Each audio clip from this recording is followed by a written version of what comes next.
Hi, my name is Emma Perkins and I'm the Executive Creative Director of Lowe Open. So my first role in the creative industry, I was 19 years old studying design at Falmouth School of Art, and I tried to do as many work placements as I could possibly get my hands on. So we were supposed to do 2 and I did 4. I was studying design.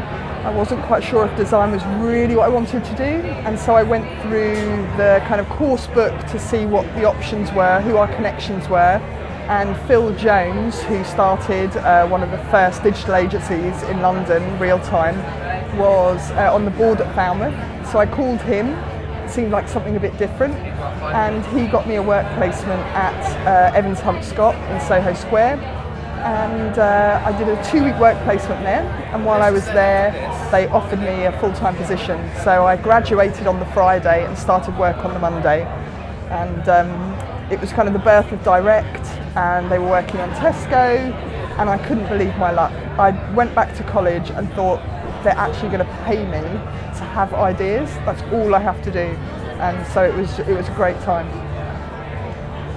I think the core components of a successful creative department, I'm going to say leadership, because I think without direction it can be quite tough, and I've experienced great leadership and I've also learned from less than great leadership.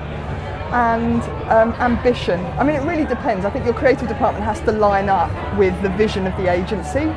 And I tend to work for agencies that are very ambitious for the standard of creative work. So your creative department have to share those values. So I tend to look for talent that shares that same vision as the agency.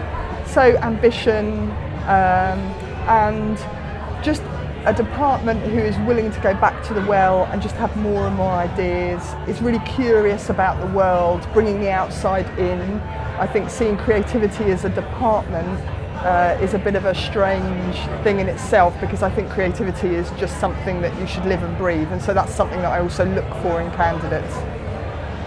So when recruiting, the kind of things that I look for in a CV or work, it doesn't have to be a traditional CV in that sense, but what I have learned is make sure that you can get your pitch down succinctly, and obviously nowadays, just with pure workload, it's more often than not the first thing that I'm doing is looking at an online portfolio, something digital versus a face-to-face.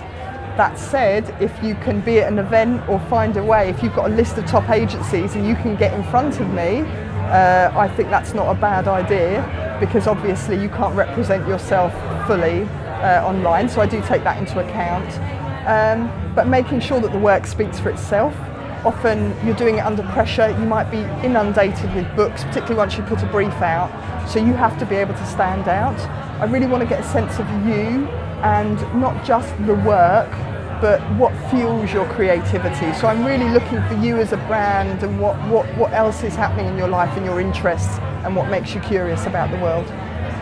The key common mistakes in interview, or I think opportunities that are missed, is coming to interview without really knowing why you'd want to work at the agency you're interviewing at. I expect you to be passionate about wanting to work for the business, or certainly curious about the business and full of questions. So I think if you're called for interview, then obviously you've made quite an impression. So I'm already engaged with your work, but then I want to know that, again, we kind of share those values. So make sure that you've really done your homework, if not about the agency, then at least about the person that's interviewing you, and ask around. And I think that could help us make a connection about those shared values, and then I can start to imagine us working together. I think there is no right or wrong answer to developing your career either within one agency or to move.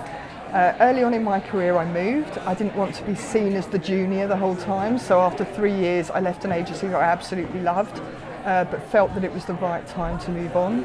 I felt that the same briefs were coming round year on year, so I felt that I could move on and work on a new group of clients. But then I spent 10 years at Saatchi and Saatchi, and that's because I felt throughout that 10 years that I never stopped learning.